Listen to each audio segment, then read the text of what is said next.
هيبة مهد إسكالة مرلبادنا وحنو مهدنا قيار دمان ددوينها أفرت حافظات كلا الدوان قدية ده وحكالون مهدنا قيار حلبانا ده قولها الديجان ك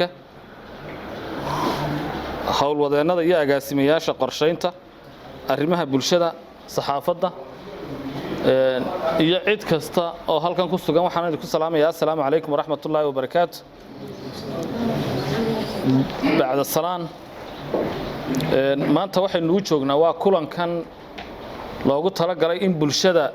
يوم معمول كدقمة الدولة ده هاسة أيسكو حق قريستان كلن كان ما همر كيوه الرئيسي إلا قبته وكلن سنة كيه هراء لقبتي سنة كنا عندوني نبل بولشة إن نسكو ورئيسنا سنة كيه هراء وحي أي نسكو شاقني يوحي قرشة دقمة لهايد يسنة كصاص صعدة oo imika inooga dhiman yihiin 2 bilood iyo badh maxaa golaha deegaanka degmada Boorama uu doonayaa inuu magaalada ka qabto iyo maxaa looga baahan yahay bulshada taageeraynta leeg baa looga baahan yahay in la garab istaagaan maxaynu doonaynaa si aynu horumar u gaadhno waayo golaha deegaanka degmada Boorama waa adeegayaashaas oo idinka aad soo doorateen oo soo doorateen inuu idin qabto horumarinta magaalada Boorama taasi oo isku jirta haday noqoto magaalo horumarsan oo la jidad wanaagsan magaalo nadiifa magaalo caafimaadkeedu horumarsan yahay waxbarasho dhirayn taasina waxay ku timid cashuurta bulshadu ay bixiso saadateed annaga oo golaha deegaanka degmada Boorama iyo shaqaalaha weynaha dawladda hoose waxaan diyaar u nahay inaanu bulshada hortagno inaanu uga warrano waxaanu hayno inay iyaguna waxay tabayaan annaga wax naga weydiiyaan horaan u sheegnay dawladda hoose berigii hore waxa jirtay in dadku ay kalsooni darro ka qabeen oo meel dadka lagu dhaco lagu booba inay tahay dadku haysteen laakiin se waa meel idinka idin adeegta cid idin adeegaysaana idinkay ogashahay inaad la xisaabtantaan inaad toosisaan inaad talo siisaan inaad tilmaan siisaan inta markaan ka nimaadno waxaan bal isku dayaynaa inaan idin xasuusino sanadkii hore bisheedii wixii aynu ka wada hadalnay ee aanu nidhi waxaan hiigsanaynaa sanadka 2022 in la qabto oo 1 2 3 4 anigoo soo koobi doona kadibna maxaa ka qabsoomay maxaan qabsoomin iyo maxay u qabsoomi weyday sanadka 2023 kana waxaan isweydiin doonaa maxaa golaha deegaanka degmada Boorama uu qorsheeyay kadibna halkaas ka dhalan doonta waxaad isleedihiin waxaas hal la qabto imika anagu muddo sanad iyo 4 bilood aan joognay imika ama 15 bilood waxa rajaynayaa bal inaan warbixintaasi idin xasuusiyo sanadkii hore 2022 waxa noo qorshaysnaa waa sanadkan aan ku jirno laakiin sanadkii hore aynu ka wada hadalnay in la dhiso saldhigga boon in laga dhiso saldhiggaasi wuu dhismay una dhameystiran yahay waxa noo qorshaysnaayoo kale in laga dhiso magaalo cad isagana saldhiggii magaalo cadna wuu socdaa weli ma dhammaanin waxaan rajaynaynaa inuu dhammaado haddii Ilaahay dhaahdo waxa kaloo noo qorshaysnaa oo idin sheegnay in debdemiska degmada Boorama oo la 2 gaari oo debdemisa iyo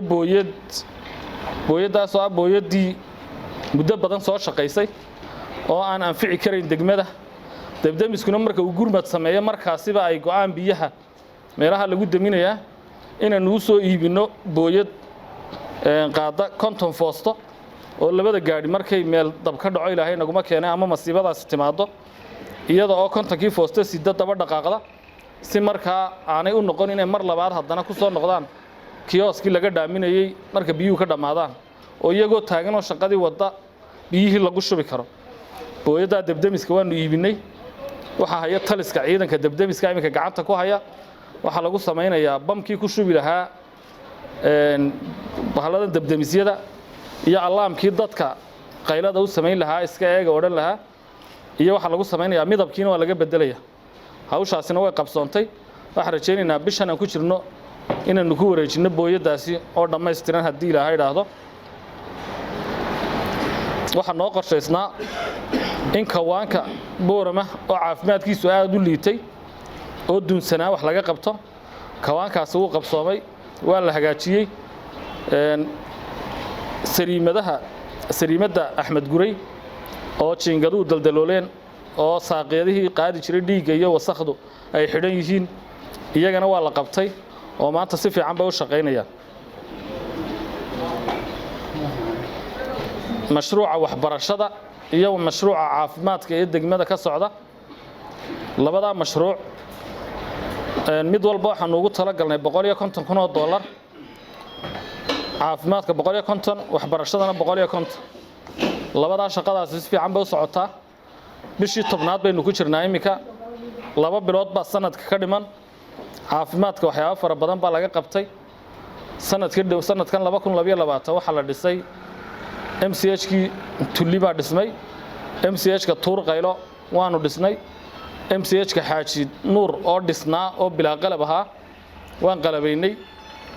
shaqaalihii waa loo dhammaystiray 16 qof baa ka shaqeeya iyo waashmaan iyo nadiifiso. dawadii waa la geeyay. MCH-kaasina si fiican buu shaqeeyaa. 730 qof oo waashmaan iyo nadiifisooyin ah oo MCH-yada magaalada Boorama iyo nawaaxigeega ka shaqeeya iyagana bil kasta waxa la siiyaa gunno. waxa kale oo jira qalabka nadaafadda oo dhammaan la siiyo MCH-yada aanu la shaqeyno. waxa kale oo aanu taageernaa in imika loo soo iibiyay ultrasound-kii lagu eegayay uurku jirta 2 MCH inta sanad ka dhimanna 4 ultrasound oo kale la soo iibin doonaa. waxa la qalabeeyay MCH-ka Hayayaabo oo ay Amuud Foundation naga caawisay. waxbarashada markaan u soo galno waxa la dhisay iskuulo cusub oo ka mid yahay iskuulka Culaan Culle oo 2 class iyo office iyo store iyo suuliye laga dhisay. waxaan hal class ku darnay iskuulka Abase. waxaan hal class ku darnay iskuulka Dhidiideed. waxaan 2 class ka dhisnay Faaraxyo. waxaanu 2 class ku kordhinay Carro Qoolaab.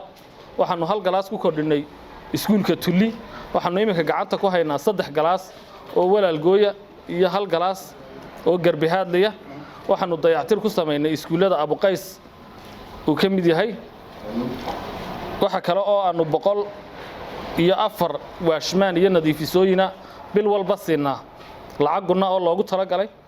waxaanu 50 maamule siinaa lacag dhiirigelina si maamuluhu uga duwanaado macalinka maadaama uu isagu shaqo dheeraad haya. 50 maamule ayaa $50 bil kasta la siiyaa. waxa laga caawiyaa qalabka nadaafadda dhammaan iskuuladaasi ka jira degmada Boorama. waxa kale oo waxbarashada aanu ku taageernaa si ay iskuulkii imika Camuudeed oo kale oo uu ka qaaday roobku oo aan qorshaha noogu jirin isla markii uu qaaday waxaanu go'aansanay inaanu si degdeg uga jawaabno. imikana waa la dhammaystiray oo ardaydii way ku noqoto uu shaqeynaya. waxa kale oo wadooyin aan dhisnay sanadkii dhaweyd 4 kiiloomitir iyo badh oo inoo qorshaysnaa. xarunta dawladda hoose waxaanu ka sameynay isbedel ballaaran hadday tahay arkiifiyadii cusbeeda halka laga dhisay. xafiiskii xogayahoo duunsanaa sanadkan 2022 baa la dhisay. wax ka bedelka dawladda hoose imika xafiiskii security-ga kamarada lagu xidhay. hoolkan iyo fooqan waxa lagu xidhi doonaa galeydinka sida fooqyada kale ee magaalada ku yaalaba.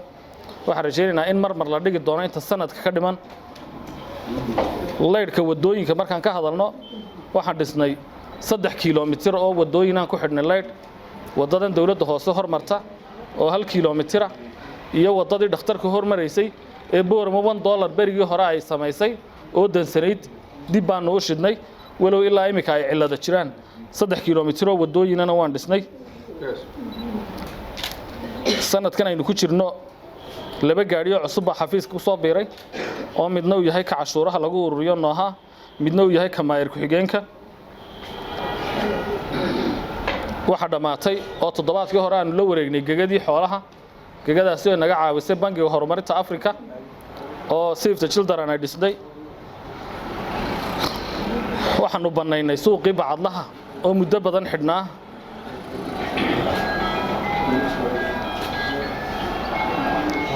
waxa la dhisay 2 saldhig boolis oo midna uu yahay saldhigga Sheekh Cismaan laga dhisay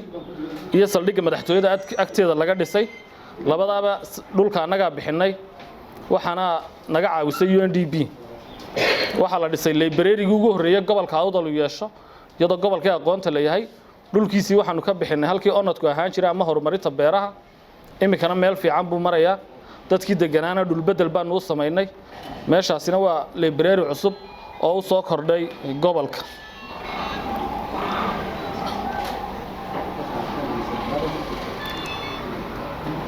inaha ugu waaweyn ee mashaariicdii sanadkii hore aynu ka wada hadalnay ee aynu doonaynay sanadkan 2022 inay qabsoomaan ayay ka mid ahayd intaasi waa inta qabsoontay waxyaabaha aan wali qabsoomin waxa ka mid ah beerista dhirta waxaan ugu talagalnay in xarunta dawladda hoose isbedel lagu sameeyo oo dhir yeelato iskuulada saldhigyada xarumaha caafimaadka kadibna aanu wareegno in magaalada dhirbeeris laga sameeyo dhirbeeristaasi wali ma qabsoomin laakiin iminkan gacanta ku haynaa waxa naga caawin doonta hadii Ilaahay yiraahdo hay'adda Save the Children oo iskuulka Sheekh Cali Shawaar dhexdiisan ka sameyn doona greenhouse kaasoo lagu beeri doono dhirta laguna beeri doono dhammaan xarumaha dawladda waxaan rajaynaynaa in dhirtaasina ay hadii Ilaahay yiraahdo beeranto waxa kale oo jira mashruuc kale oo la yiraahdo tirakoobka hantida maguurtada ah mashruuca waxaanu la kaashanay iyadoo qorshaha anagu noogu jiray hay'adda UN Habitat leeyahay imika waxa socda 740 qof iyo 4 hogaamiyeyaal oo iyaga tiimamka hogaaminaya oo sidaad ka war haysaan magaalada dhamaanteed diiwaan gelinaya guri kasta meherad kasta iyo jaga bannaan oo magaalada gudaheega ku taala sababtuna waxa weeyaan si loo ogaado cashuurta rasmiga ah qofka iskale halka uu ku yaalo si aanay u dhicin hadhow toole marka biil ba awal la geyn jiray ama waraaq waxa isku daynaa in qof walba mobilkiisa ugu soo dhaco magaca Maxamed Axmed baa lagu dhaa gurigaagu halkaas ku yaal cabirkiisu waa inta waxa soo bixisaa cashuurtii sanadka ahayd cashuurta dawladda hoose qaadaana guriga 15 ka waxa weeyaan $19 waana sanadka oo dhan waxa rajaynaynaa cashuurtaasina waa tawmada loogu adeegayo in hadii Ilaahay ay noqoto magaalo loo og yahay guryaha ku yaal meheradaha ku yaal bajaajta joogta xog rasmi ah marka laga helo aynu markaasi garan karno cashuurta rasmiga ee noo soo xiran doonta waxa noo qorshaysnaa godka qashinka in wax laga qabto godkaasi oo aan lahayn deyr qashinkuna uu meel walba gaaray sanadkan joogno waxaanu gelinay 80 saacadood oo godkii in qashinka wixii ka baxay oo dhan lagu soo celiyo 40 saacadood waxa bixisay dawladda hoose degmada Boorama 40 saacadoodna waxa bixisay labada shirkadood ee qashinka waxaan rajaynaynaa in deyrka lagu xidho sanadkan waxa kale oo qabsoomin in degmada lagu soo kordhiyo qalabkii wadooyinka lagu dhisay oo ah 6 gaari 6da gaari oo isku jira laba iska rogo waaweyn oo kuwa qalaabida waxa noogu jira qorshaha in la keeno 3 cagaftii rugleyda ahayd ee garaacaysay wadooyinka cagaftii grader tahayd ee ciida kala bixinaysay iyo cagaf sheewal ah oo tii soo raraysay iyo booyadii gaamurka waxay ku kacayaan lacag $500,000 ama $500,000 waxaan rajaynaynaa in labada bilood ee soo socda ay Boorama yeelato qalab wadooyin oo dhameystiran hadii Ilaahay maadaama sanadka 2022 ay noogu jirtay oo sanadkii hore ballan qaadnay waxa rajaynaynaa intayna 31 December gaadhin in qalabkaasi uu yimaad magaalada aad goobjoog u ahaataan hadii Ilaahay nagu simayo cidii Ilaahay ku simaba waxa kale oo noo qorshaysnaa in la dhiso xarun arkiifiyada lagu hayo oo waraaq wixii dawladda hoose ka baxa iyo wixii soo gala iyo wixii taariikhaba lagu hayo taasina wali ma qabsoomin iyadana waxa rajaynaynaa inaanu dhisno waxa kale oo jirtay rug dawladda hoose yeelato oo ciidanku dego waayo dawladda hoose kasta waxay leedahay xarun ciidan ama rug boolis taasi oo loogu talagalay in wixii shaqo la soo qabanayna boolisku halkan iyaga jooga ay shaqada soo qabtaan waxa rajaynaynaa in labadii qolna dhisano sanadkii hore ee 2022 waxyaabaha noo qorshaysan waxay haayeen inta waxay noo dhiman oo kaliya wadooyinka waxa dhismi doonta wada ka bilaabanta halkii Silimowga loo oran jiray oo ku dhacda ilaa iyo wadada sare waxaan doonaynaa inaan dhisno 4 kilomitir bad wadada Soomane laftirkeega waxaan dhisaynaa wada saylada ka bilaabanta oo sheedeer tagta waxaan dhisaynaa wadadii Saabeeriye Cumar Baqara maraysay intaasi waxay dhismi doonaan inta sanadkan lagu jiro afarta xaafadood maadaama guddiyadoodii ay joogaanna waxaanu faraynaa cidda iyadu wax la timaadee tidhaahdo waxaasaan qabsanaynaa wax noogu dara baanu wax la qabanaynaa meelaha muhiimka ah een annagu qorshaynay way jiraan laakiinse shuruud kalaa ku xidhan wadooyinka la dhisayo qofkii isagoo isxilqaama ee la yimaada ee dhaqaale iska ururiya ee yidhaa xaafadayadu waxay awooday waxaas golaha deegaanka iyo degmada Boorama waxaan ka rabnaa inay wax nala qabtaan diyaar baan u nahay dad imika isurursaday baa jira dad lacag iska guray baa jira dadkaan waxaan u ballan qaadaynaa wixii aad la timaadaan inaan wax ka badan idinku darayna hadii la haydha waxaan intaa ku soo koobaynaa mashaariicdii qorshaysnayd sanadkan 2022 ee 3 bilood ka hadhay in 80% ay qabsoomeen 20% labada bilood iyo barka hadhay ay qabsoomi karayaan waxaan idin sheeganayo kale lacagta loo qorsheeyay inay ku baxdo dhammaan mashaariicdan ka soo sheekeeyay waxa weeyaan 2 milyan 283 kun iyo $197 mashruuc sanadkan dhaweyd qorshaha iyagu wuxuu ahaa in la helo 4 milyan iyo $1 oo lacaga 2 milyan iyo 200 halka ay ku baxdo inta kalena waxay ku baxaysaa horumarinta shaqaalaha iyo waxyaabihii kale ee dawladda hoose ay haysay sanadkan